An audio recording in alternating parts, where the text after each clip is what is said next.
राखी कहाँ है नीलम? लौटी नहीं अभी तक। 6:45 बज रहे हैं। वही तो, अब तक तो आ जाना चाहिए था। आप जरा विनय जी को फोन लगा के पूछिए ना, अभी अंधेरा होने को है, अकेली साइकिल पे कैसे आएगी? और खरीदो साइकिल, मना किया था मैंने, लेकिन राखी सुनती कहाँ है। हेलो विनय जी, रामलाल बोल रहा हूँ। हाँ जी रामलाल जी बोलिए। राखी अभी तक निकली नहीं क्या? राखी तो निकल गई 5:30 बजे रोज की तरह। पहुंची नहीं घर अभी? नहीं, नहीं पहुंची। अरे गांव में किसी घर बैठ गई होगी टीवी भी देखने, देखिए जाकर वहां पे।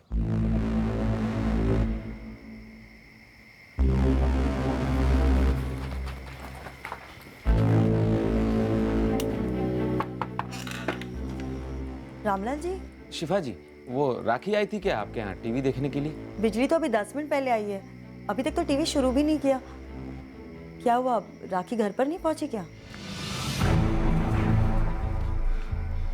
रमेश, तू इस तरफ जा और देख, हर घर में जाकर पूछना, ठीक है? चल।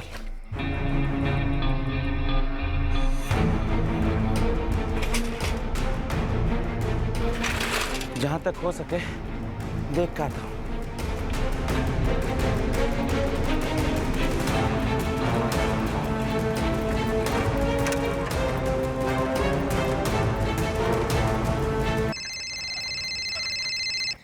हेलो रामलाल चाचा, मैं रीतू बात कर रही हूँ। राखी घर पहुंची कि नहीं? कहाँ बेटा, उसी को ढूंढने तो निकले। लेकिन चाचा, राखी घर के लिए तो निकली थी। अच्छा, तो तुम लोग साथ में निकली थी? हाँ चाचा, रोज की तरह 5:30 बजे।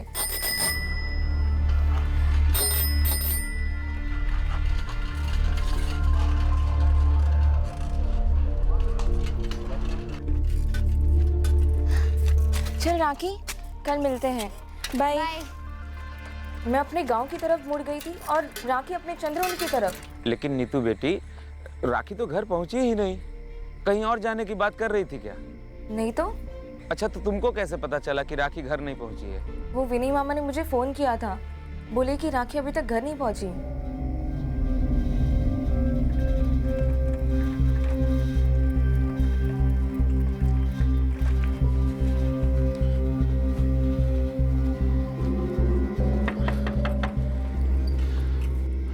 बिरजू, राखी तुमको कहीं दिखाई दी है क्या? कब रामलाल चाचा? आज शाम 5:30 के आसपास। उसी वक्त विनय जी के दुकान से घर के लिए निकली थी। भोलागंज के रास्ते में कहीं दिखाई दी क्या तुमको? चाचा, आज तो मैं भोलागंज की तरफ गया ही नहीं था। क्यों, क्या हुआ? राखी घर नहीं आई क्या? नहीं आई। उसकी सहेली नीतू कह रही है कि वो चंद्रौनी के लिए ही निकली है। हम तो बहुत दूर तक देख कर चले आए, कहीं दिखाई ही नहीं दी। चाचा, किसी और दोस्त के घर पर तो नहीं रुक गई? और किसके घर पे रुक सकती है? राखी को मोबाइल वाइल नहीं दिया है क्या?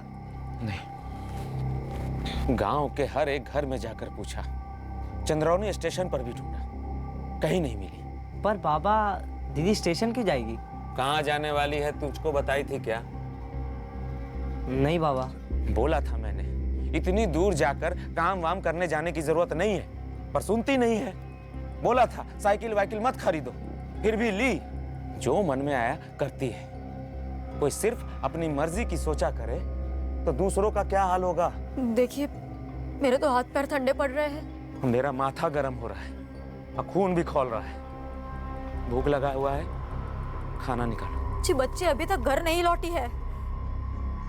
तो रात भर हम भूखे बैठे, सोए नहीं। कल सारा काम वाम छोड़ छाड़ के उसको फिर से ढूंढने निकलेंगे, ठीक है? रोटी बनाएगी कि नहीं?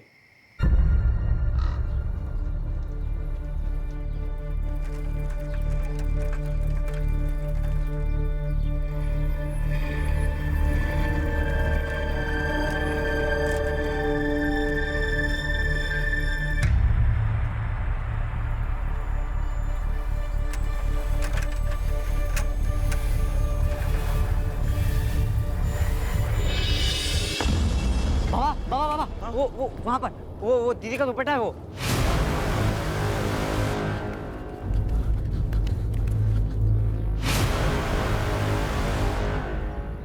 बाबा, ये तो दीदी का ही है।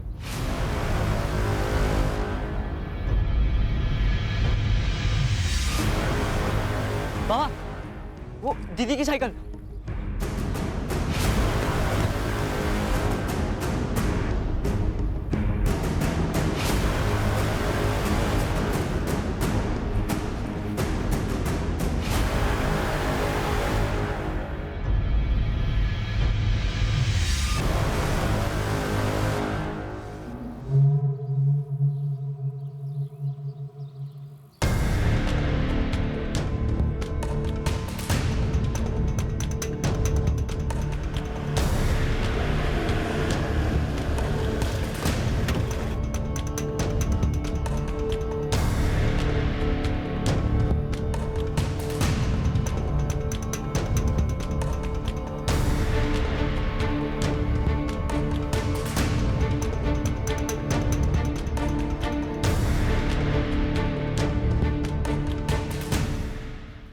अपनी चंद्रावनी की लड़की है साहब, राखी भामरिया, और वो बैठा है इसका बाप रामलाल, और उसके बराबर में बैठा है इसका भाई रमेश। इनको लाश मिली थी। सर, काफ़ी बेरहमी से मारा गया है, सेक्सुअल असॉल्ट हुआ है ऐसा भी लगता है। इसकी साइकिल पास में ही है, भोलागंज में काम करती थी, वहां से घर को लौट रही थी। रामलाल जी, कुछ बता पाएंगे आप? सर वो दीदी का दुपट्टा वहाँ पड़ा है। कहाँ? बड़ी जात वालों में से ही किसी ने ये काम किया होगा साहब। अरे किसी को पता होगा साहब कि गरीब की बेटी भोलागंज में काम करती है, शाम को अकेले लौटती है साइकिल पर, नजर रखी होगी किसी ने। नाथुराम जी, मंगल जी, अगर आपको किसी पर शक है तो नाम दीजिए। एक नाम कैसे ले साहब? ये बड़ी जात वालों की नजर में चुपती थी बच्ची, ऐसी होनहार, अपने पैरों पर खड़ी, अपने माँ बाप का हाथ बटाती थी। पढ़ाई में भी उसको अच्छे नंबर आते थे साहब स्कूल में, अपने बलबूते पर आगे पढ़ना चाहती थी। तो सोचिए कितनों के नींद हराम हुई होगी ये सोचकर कि एक गरीब छोटे जात की लड़की कैसे आगे बढ़ सकती है। रामलाल जी, कोई ऐसा था जो आपकी बेटी को छेड़ता था, उसे तंग करता था, या किसी के साथ कोई लड़ाई झगड़ा? रामलाल जी, रामलाल जी,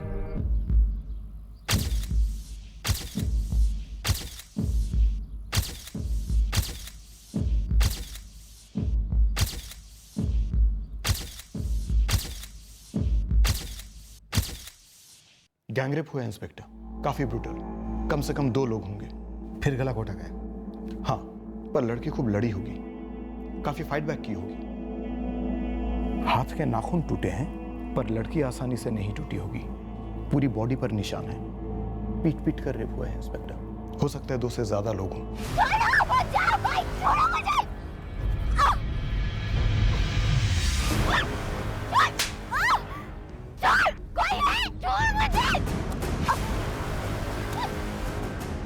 ऐसा कह सकते हैं कि लड़की ने आखिरी सांस तक काफी हाथ पैर चलाया होगा। 4:30 बजे तक खेतों से सारे मजदूर चले जाते हैं, काफी सुनसान हो जाता है वो इलाका जहां पर ये हुआ। लड़की चिल्लाई भी होगी मदद के लिए। हाँ, जितना स्ट्रगल हुआ है उससे तो ऐसा ही लगता है।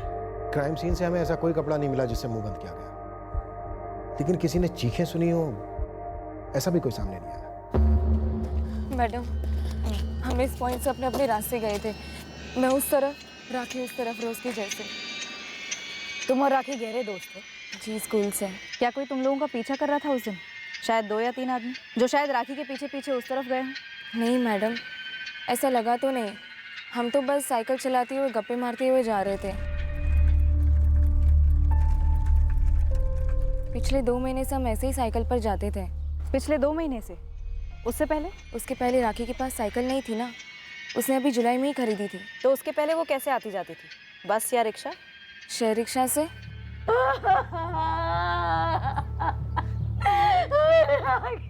तू फिक्र मत कर रामलाल, ये बड़ी जात वाले हमारे बच्चों को ऐसे कुचल नहीं सकते। देखना, छोड़ेंगे नहीं हम। अरे पर पुलिस उन्हें पकड़ेगी नहीं मंगल काका, कुछ नहीं करेगी पुलिस। कैसे नहीं करेगी रे सोनू, हम सब मिलकर ऐसी आवाज उठाएंगे कि विधानसभा तक गूंज उठेगी, मंत्री की कुर्सी हिल जाएगी। देखना तू, हम सब मिलकर ऐसी आवाज उठाएंगे कि विधानसभा तक गूंज उठेगी, मंत्री की कुर्सी हिल जाएगी। देखना तू। मोबाइल नहीं था राखी के पास? सर, मोबाइल को तो फिजूल खर्चा मानती थी वो, एक एक पैसा बचाती थी। विनय जी, ये राखी आपके यहाँ काम कब से करती थी? यही कोई पिछले 6 महीने से। उससे पहले मेरे भाई रतन की दुकान पर काम करती थी, वो सामने। दरअसल हमारी भांजी नीतू की एक खास सहेली थी राखी, उसे काम की बहुत ज़रूरत थी तो मैंने काम पे रख लिया। फिर मेरा कुछ मंदा चल रहा था तो उसे ना कहना पड़ा। लड़की बहुत होनहार थी। नीतू ने कहा इसे कुछ और काम दिला दो, तो मैंने विनय से कहा कि देख ले अगर तुझे ज़रूरत हो तो। क्या कोई ऐसा था जो राखी का पीछा करता था, उसे छेड़ता था या उस पर नजर रखता था? हमारे इलाके में हमारी दुकान पर काम करने वाली लड़की को अगर कोई छेड़ता तो हम उसको छोड़ते? सर आप गांव में पता कीजिए, ये जो भी कमीना है चंद्रोनी से ही होगा। सर आप बिरजू रिक्शे वाले से पूछिए। 2 महीने पहले तक उसी के शेयर रिक्शा में आती जाती थी वो।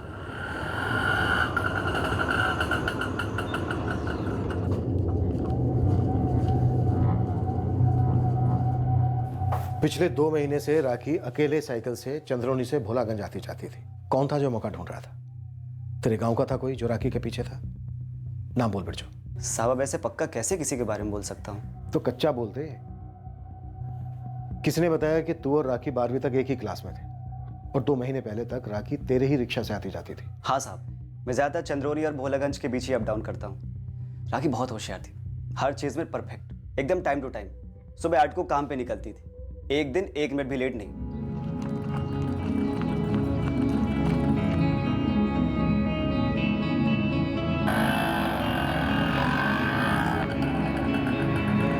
फिर शाम को ठीक 5:30 को वो भोलागंज रिक्शा स्टैंड पे आ जाती थी, जहां मैं अपना रिक्शा लगाता हूँ साहब। सोचकर ही सुन पड़ जाता हूँ साहब कि राखी के साथ किसी ने ऐसा कुछ कर दिया। किसी पर शक? स्कूल से, गांव से या कहीं और से? क्या कोई ऐसा जिसने राखी को कभी छेड़ा हो या प्रपोज किया और राखी ने मना कर दिया हो? गांव में एक सोनू साहू है साहब, बड़ा हीरो बन रहा है। बोलता आवाज उठाएंगे, ये करेंगे, वो करेंगे। साहब इस आवाज में एक चीज दब रही है। तो अब तू क्यों उस चीज को दबा रहा है? बोल सीधे। सोनू राखी को चिढ़ाता था, जब देखो आए लड़का ऐसे करके बुलाता था उसे।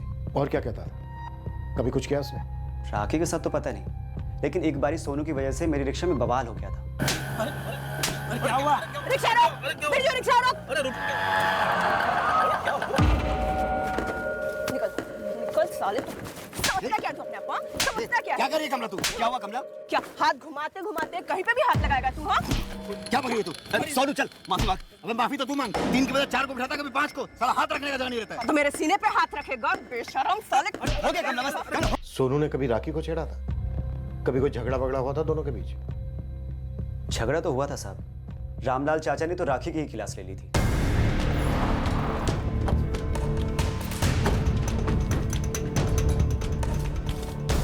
चल सोनू साहू, बात करनी है तुझसे। क्या बात करनी है? चल तो सही, चल। सर बात मेरे दिमाग से निकल ही गई थी, लेकिन जब आज राखी के माँ बाप से मिला तो अचानक से खनकी। कौन सी बात विनय जी? राखी ने उस दिन एडवांस लिया था मुझसे। एडवांस? कितना एडवांस था? उसने 1850 मांगे थे। तनख्वाह उसकी 3500 थी। देंगे ना विनय जी? अरे राखी, लेकिन अभी तो सिर्फ 11 तारीख हुई है ना। थोड़ा अर्जेंट है। कितना एडवांस चाहिए तुझे? 1850। रुक। अब सर पैसे किस लिए चाहिए थे ये तो मैंने पूछा नहीं, उसकी अपनी कमाई थी। लेकिन हमें तो कोई पैसे नहीं मिले, न लाश के पास न कपड़ों में। सर क्राइम सीन पर भी और जब बॉडी पोस्टमार्टम के लिए गई तब भी मैंने दोनों बार चेक किया था सर। राखी के पास कोई पैसे नहीं निकले थे। दरअसल मैं उसका मोबाइल फोन ढूंढ रही थी। रकम छोटी थी, हमलावर भी छोटे मोटे चोर हो सकते हैं कंचन। हो सकता है कि लूट के साथ साथ उन्हीं लोगों ने रेप और मर्डर भी कर दिया। सर छोटे लुटेरों के लिए भी रकम काफ़ी छोटी थी, और अगर लूट का इरादा था तो कोई ऐसा होना चाहिए जिसे मालूम था कि राखी ने उसी दिन एडवांस लिया था। शायद कोई जान पहचान का हो। एंगल तो सोचने वाला है। वैसे घर वालों की कंडीशन क्या है? सर कंडीशन जैसी भी हो, मुझे लगता है हमें उनसे जल्द से जल्द बात करनी चाहिए। पता तो चले राखी ने उस दिन एडवांस क्यों लिया था। ये क्या बात हुई साहब? आपने हमारी बिरादरी के लड़के को उठा लिया? मेरा सोनू शरारती है, लेकिन इंसान है, हैवान नहीं। अरे आप लोग अभी तक बड़ी जात वालों के मोहल्ले में भी नहीं गए हो साहब, और उल्टे हमारे ही जात के लड़के को फंसा रहे हो। देखिए नाथुराम जी, मंगल जी, ब्रजेश जी, हमने सोनू को ऐसे ही नहीं उठाया। हमें कुछ खबर मिली है। हम भी तो सुने। ऐसी कौन सी झूठी खबर है जो आपको सच लग रही है? देखिए मेरा सोनू चंद्रोनी में ही काम करता है, और 11 तारीख को शाम को काम से सीधे घर आ गया था वो। तो भोलागंज क्यों जाएगा वो? पहले भी तो गया है ना भोलागंज। लेकिन 11 तारीख को नहीं गया था। इसकी हम तहकीकात करेंगे ब्रजेश। क्या खाक तहकीकात करेंगे आप? आप तो हमारे लड़के को मार मार के कुछ भी अनाप शनाप कबूल करवा लेंगे। देखिए हम क्या करेंगे, क्या करते हैं, क्या कर सकते हैं, इन सब बातों को एक तरफ रखते हैं, हमें हमारा काम करने दीजिए। और इस वक्त हमारा काम है राखी भामरिया के अपराधियों को पकड़ना। इस समय हमारे लिए और कोई चीज मायने नहीं। किसी ने आपको मेरे बारे में गलत सलत बताया साहब? मैंने राखी को कभी नहीं छेड़ा। ए लड़का शही कहकर छेड़ता था ना तू राखी को? वो छेड़ता नहीं था साहब, चिढ़ाता था बस, क्योंकि वो लड़कों जैसी हरकतें करती थी और लड़का बनने की कोशिश करती थी, इसीलिए वो तुम 2-3 लड़कों पर भारी पड़ी, काफी लड़ी। चल बाकी लोगों के नाम बोल। मैंने कहा ना साहब, मैं काम के बाद सीधा घर चला गया था और मैंने राखी को नहीं मारा और मैं इन सबके बारे में कुछ नहीं जानता हूँ। मैं जानता हूँ कि तेरे इसी छेड़ने की वजह से एक बार राखी ने तुझे आड़े हाथों लिया था, है ना?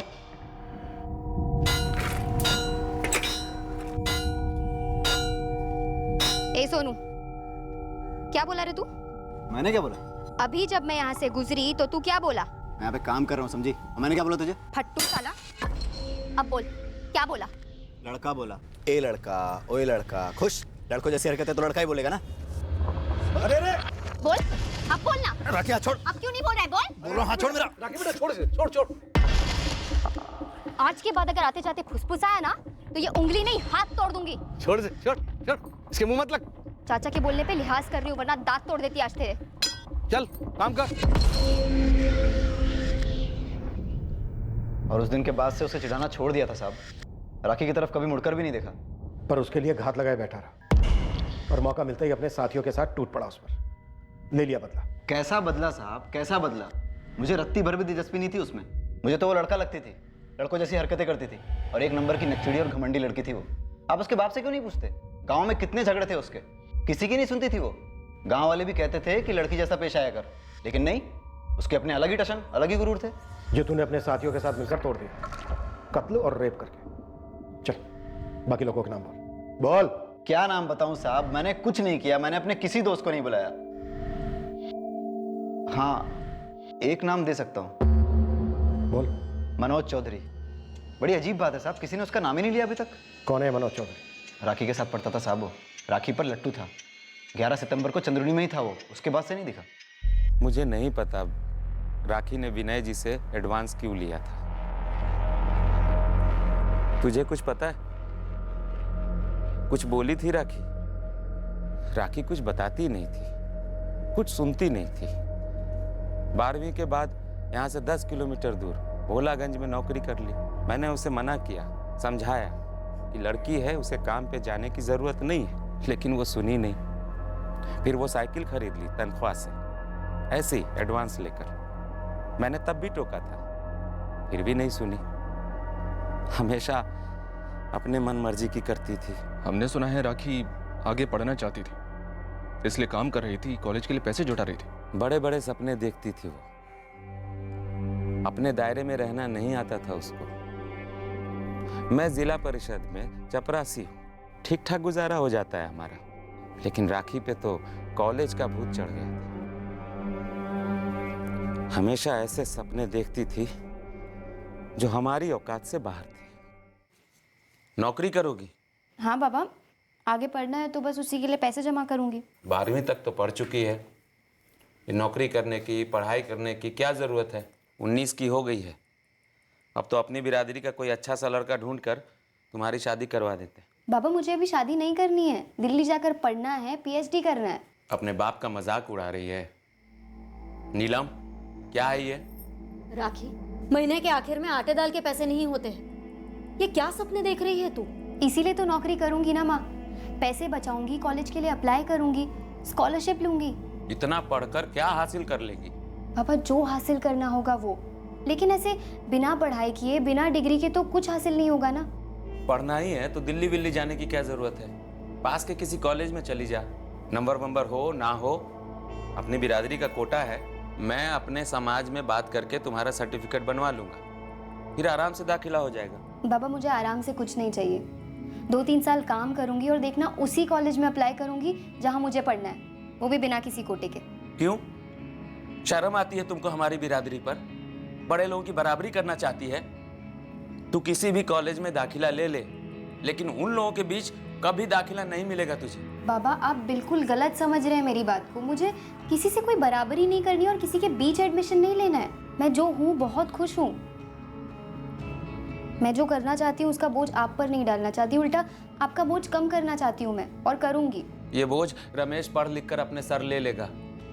अब इतने बुरे दिन नहीं आए मेरे कि मैं अपनी बेटी की कमाई खाऊं। मैं इस सोच को नहीं मानती बाबा। रमेश भी पढ़े, आपका सहारा बने, पर मैं भी तो करना चाहती हूँ। और वैसे नीतू ने मुझे नौकरी दिलवा दी है उसके मामा जी की दुकान पर, भोलागंज में है। 3,500 रुपये पगार मिलेगी, थोड़ा पढ़ाई के लिए बचाऊंगी, बाकी रख दूंगी आपके हाथ में। बताइए क्या गलत है इसमें? मुझे नहीं पता किसे इतनी नफरत थी मेरी बेटी से, किसको उसने इतना गुस्सा दिलाया होगा कि उसके साथ ऐसा किया। मुझे सिर्फ इतना मालूम है कि मेरी बेटी हमेशा अपनी मनमर्जी की करती थी। उसके लिए जो डर लगता था मुझे, उसे न कभी दिखता न सुनाई देता। और ये उसकी माँ, ये भी उसको कुछ नहीं समझा सकी। ये एडवांस लेने के पीछे कोई खास कारण था क्या रामलाल जी? बता तो चुका हूँ आपको, हमें कुछ नहीं मालूम। रमेश, तुझे कुछ पता है? हाँ, आपने कहा ना कि एडवांस लिया था राखी ने, तो मुझे याद आया कि उसने कहा था कि उसने विनय मामा से एडवांस लिया था। किस लिए लिया था उसने एडवांस नीतू? और उस शाम को जब तुम लोग घर के लिए निकले थे, तब क्या वो पैसे राखी के पास थे? वो मुझे नहीं मालूम मैडम, पर उस दिन राखी खाने पर नहीं आई थी, वरना हम हमेशा दोपहर का खाना साथ में ही खाते थे। वो कहीं गई थी और जब मैं खाना खत्म कर रही थी तभी राखी आई। नीतू, ये रे तेरे 350। मैंने मांगी थोड़ी ना थे, बाद में दे देती। पर है तो तेरे ही ना, रख ले। मैंने आज ही विनय जी से ना एडवांस लिया है। मुझे ये नहीं पता था कि राखी ने कितना एडवांस लिया था, बस उसने मेरे 350 रुपये लौटा दिए थे। तुमसे पैसे क्यों लिए थे राखी ने? दरअसल मैडम, राखी ने पिछले महीने अपने छोटे भाई रमेश के लिए मेरी दुकान से कुछ किताबें खरीदी थी, एक्स्ट्रा स्टडी मटेरियल, उसी के लिए लिया होगा। तब राखी के पास पैसे नहीं थे, मैंने उसे उधार दिए थे। तुमने कहा 11 सितंबर को वो खाना खाने नहीं आई थी, तो वो कहाँ गई थी, किससे मिलने गई थी, कुछ बताया था उसने? नहीं मैडम, नहीं बताया। मुझे लगा कि वो साइबर कैफे गई होगी, वो वहाँ काफ़ी जाती थी। नीतू, तुम्हारे और राखी के स्कूल में एक मनोज चौधरी था। हाँ था, लेकिन मैं उससे उतनी क्लोज नहीं थी। राखी क्लोज थी? क्लोज मतलब? क्लोज मतलब वैसे कोई चक्कर था उनके बीच?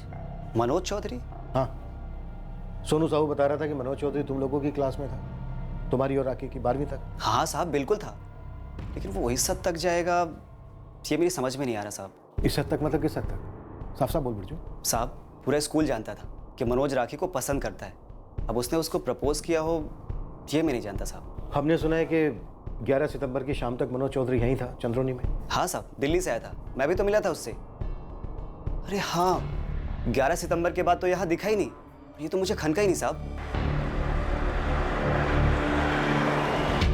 हाँ सर, मेरे पापा ने मुझे राखी के बारे में बताया, सुनकर बुरा लगा मुझे। इत्तेफाक से 11 सितंबर को तुम भी चंद्रौनी में ही थे मनोज। कब निकले थे दिल्ली के लिए? सर उसी दिन को, 11 सितंबर को मेरी चंद्रौनी स्टेशन से शाम 5 बजे की ट्रेन थी। फिर इत्तेफाक, राखी भी भोलागंज से चंद्रौनी अपने घर के लिए 5:30 बजे ही निकली थी। वो सब मुझे नहीं पता सर, मैं राखी से 11 सितंबर को तकरीबन 1:30 बजे मिला था भोलागंज में। तो तुम 11 सितंबर को राखी से मिले थे? हाँ सर, मिला था। तुम कल तक चंद्रौनी पहुंच जाओ मनोज, हमें तुमसे जरूरी बातें करनी है।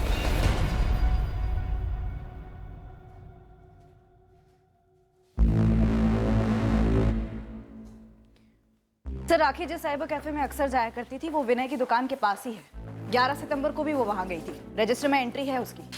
राखी के पास फोन नहीं था, शायद इंटरनेट पर वो किसी के टच में हो। सर, मैंने साइबर कैफे के मालिक को कहा है राखी कौन सी साइट्स विजिट करती थी, उसकी पूरी ऑनलाइन हिस्ट्री निकाले।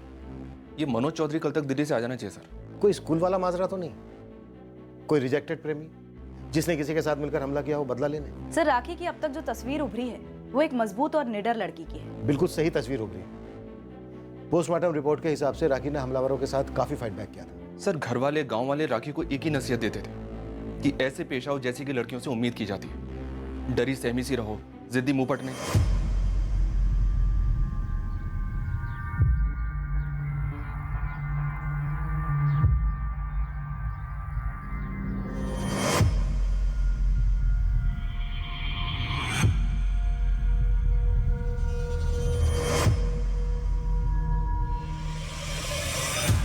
सारे मजदूरों से बात किए सर, वो सबके सब सुबह 8 बजे आते हैं और शाम को 4:30 बजे काम से चले जाते हैं। उसके बाद सारे खेत खाली हो जाते हैं।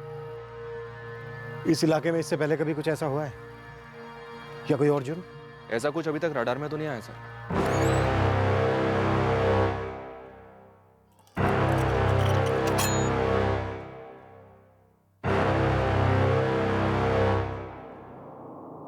हिस्ट्री शीटर्स पर कोई लीड? अभी तक तो कोई नहीं सर। वैसे खबरी काम पर लगे हुए हैं, पर अभी तक ऐसा कोई भी केस सामने नहीं आया सर जिसमें एक लूट का मामला गैंगरेप या मर्डर में तब्दील हो गया हो। सर राखी ने नीतू को 350 रुपये दिए थे उस दिन, यानी उसके पास बचे 1500 रुपये। मैंने पहले भी कहा है सर, ये रकम काफ़ी छोटी है लूटपाट के लिए। पर अभी तक ये पता नहीं चला है कि राखी ने विनय अग्रवाल से ये एडवांस क्यों लिया था। सर ये मनोज चौधरी, इसने कबूल किया है कि 11 सितंबर की दोपहर 1:30 बजे राखी से मिला था। शायद वो कुछ जानता हूँ। गैंगरेप हुआ, कम से कम 2 आदमी थे या शायद 3।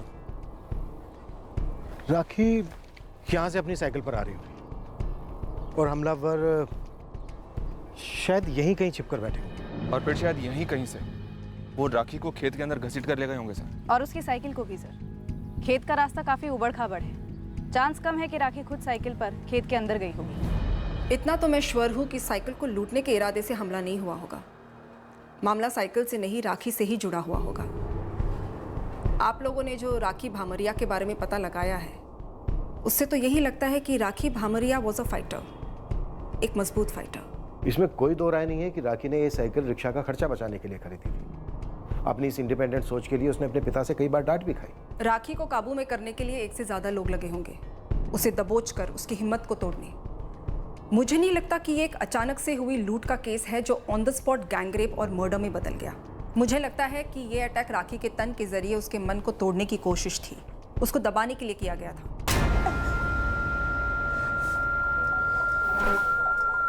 तुम में से किसी को नहीं छोड़ूंगी मैं, एक एक को देख लूंगी, समझे?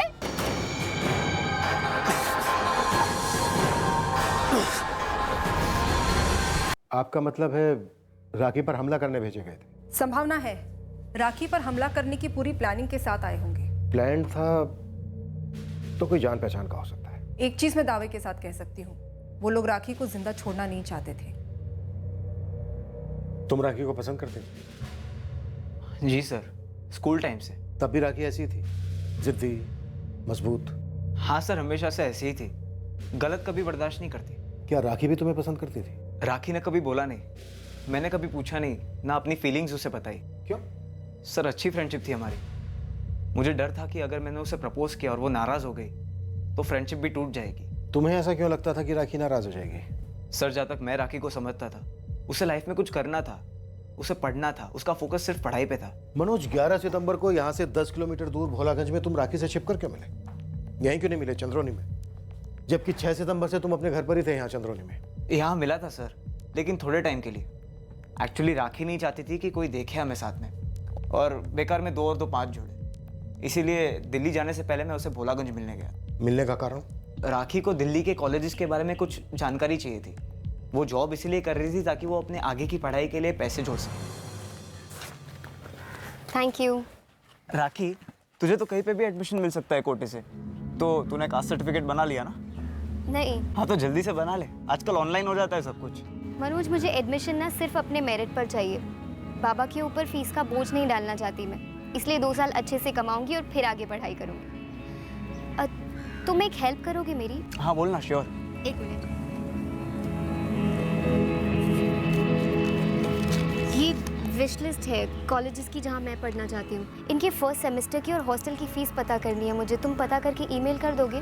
मैंने वेबसाइट चेक की है पर वहाँ पर फी ब्रेकर मेंशन नहीं है। सुन, अगर तुझे कोई और हेल्प चाहिए, मतलब लोन समझ कर। नहीं, ऐसी कोई बात नहीं है, मुझे बस ये एक ही हेल्प चाहिए, बाकी सब मैनेज कर लूंगी मैं। राखी बहुत पसंद थी सर मुझे।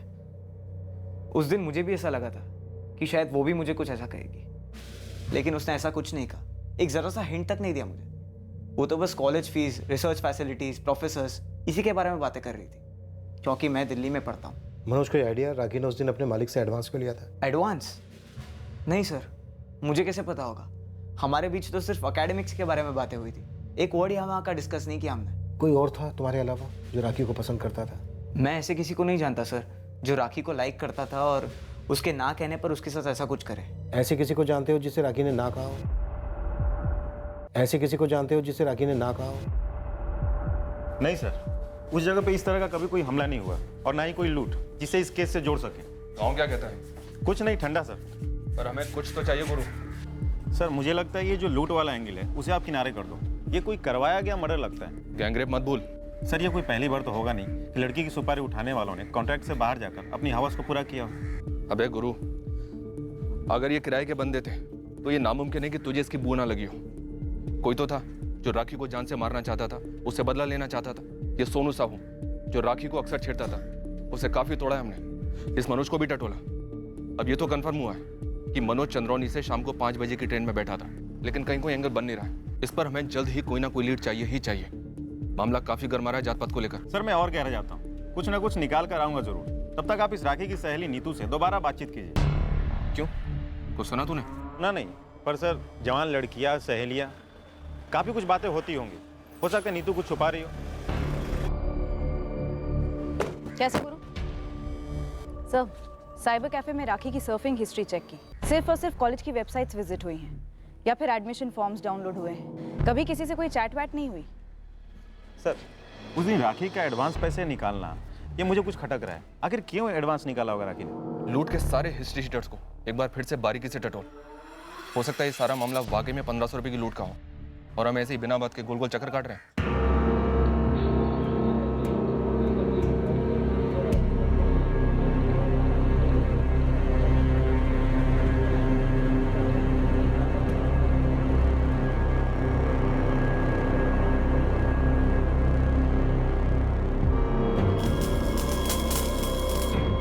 हमने हमारे आदमी लगा दिए थे ये पता लगाने कि ऐसा कौन हो सकता है जिसे राखी से इतनी गहरी नफरत थी।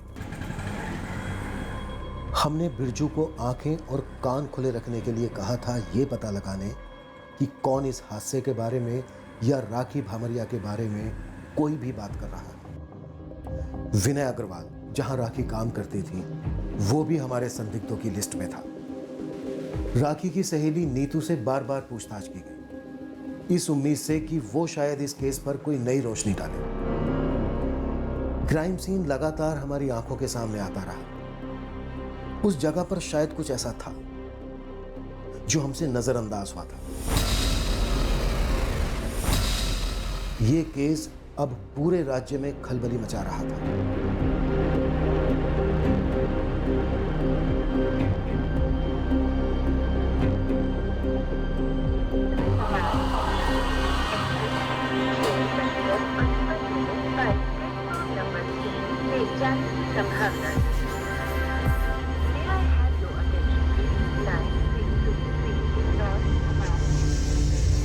नीलम जी, राखी अपनी पढ़ाई के पैसे अलग करके बाकी के पैसे आपके हाथ पर रख देती थी।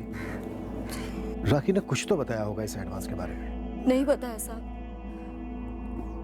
लेकिन अगर राखी ने पैसे लिए थे तो किसी जरूरी काम के लिए लिए होंगे। फिजूल खर्ची नहीं करती थी मेरी बच्ची। बोलो तो भी नए कपड़े नहीं लेती थी, एक शौक पूरा नहीं करती थी। हमें राखी के बारे में अब तक यही पता चला है कि वो काफी होनहार लड़की थी, अपने लिए और घर के लिए कुछ करना चाहती थी। काफी हिम्मत वाली लड़की थी, अपने फैसले खुद लेती थी और उन पर कायम रहती थी। क्या इसी वजह से राखी को मार डाला गया कि वो एक लड़की होने के बावजूद किसी की सुनती नहीं थी? और उतने के लिए सब कोई इतना गलत क्यों करेगा मेरे बेटे के साथ, और फिर जान से मार डालना क्यों? क्योंकि किसी को दिक्कत थी, गहरी दिक्कत थी कि राखी किसी की सुनती नहीं थी, अपने पैरों पर खड़ी थी, आगे बढ़ रही थी। ऐसा कौन हो सकता है साहब? आपके पति रामलाल काफी नाखुश थे ना राखी के स्वावलंबी स्वभाव से। काफी गुस्सा था उन्हें राखी की सोच से, नहीं? सर, राखी के पिता रामलाल भामरिया के फोन रिकॉर्ड्स में ऐसा कोई भी नंबर शो नहीं हो रहा है जो किसी सुपारी किलर की तरफ इशारा करे। जब हमने रामलाल का नाम आगे किया तो तुम्हें राखी की मां के इनकार में उसकी आवाज में कोई हिचकिचाहट महसूस हुई? नहीं सर, वो पूरी तरह शॉक्ड थी। उसके चेहरे को देखकर बिल्कुल भी ऐसा नहीं लगा कि उसे कुछ मालूम हो और वो उसे छुपाने की कोशिश कर रही हो।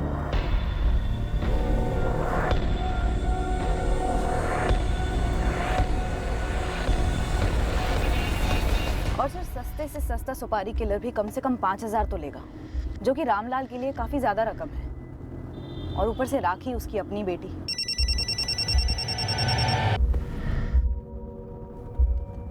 हाँ राठौड़। राकी भामरिया क्राइम सीन पर कल शाम को कुछ हुआ? वैसा ही? जी नहीं सर, हमला हुआ है 2 लोगों पर। कंप्लेंट अभी अभी दर्ज करवाने आए।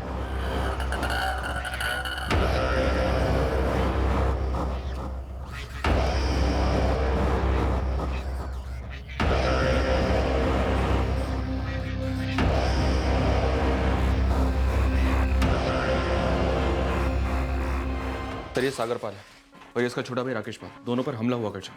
सागर, राकेश, किसने हमला किया तुम दोनों पर? चंद्रोनी के 3 बदमाश थे, बहादुर सिंह, त्रिभुवन सिंह और लल्लन परदेसी। साहब हम तो अपना भोलागंज से लौट रहे थे, हमें मारा और लूट भी लिया साहब। ये जहां भी है, जो भी है, तीनों को उठा लो तुरंत। जहां राखी पर हमला हुआ था, लगभग उसी जगह पर 3 लोगों ने एक लूट में भाग लिया था। ऐसा लग रहा था कि शायद राखी भामरिया के केस में हमें एक ब्रेक थ्रू मिलने जा रहा है। पुलिस ने बहादुर सिंह, त्रिभुवन सिंह और लल्लन परदेसी तीनों को अंदर कर लिया है। और वो 2 भाई सागर और राकेश, उन्हें जब मैं थाने छोड़ने जा रहा था तो बता रहे थे कि इन तीनों ने खूब कूटा है उन्हें। तीनों बड़ी जाति के, और पुलिस यह हमारी बस्ती में ढूंढ रही थी। भला अपनी बिरादरी की लड़की के साथ कोई ऐसा करेगा? देखना आप लोग, पता चलेगा कि इन तीनों ने ही कांड कर दिया था राखी के साथ।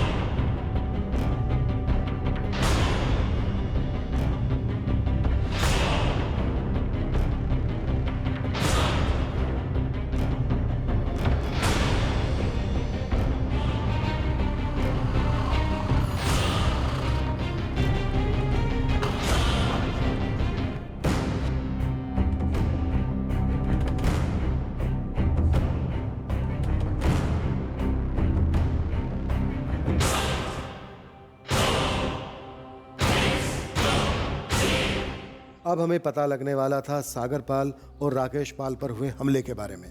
हमें यह भी पता लगने वाला था कि इन तीनों आक्रामकों का एक हिंसक अतीत रहा था। एक ऐसा संगीन जुर्म सामने आने वाला था जो अब तक कानून से गुप्त रहा था।